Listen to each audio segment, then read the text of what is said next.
is this one for me? Because I don't want to say which one, because there's 5 there.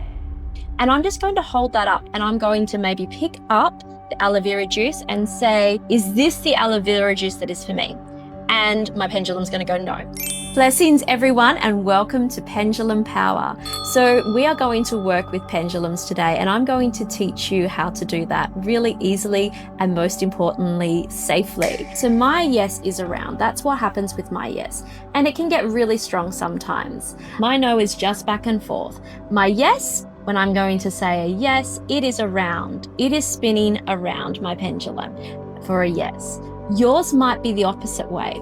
I have clients that have the opposite as me, and that's okay because it's the way you're programmed.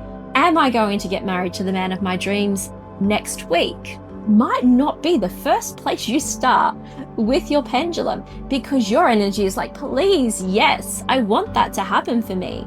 What are you going to do next time?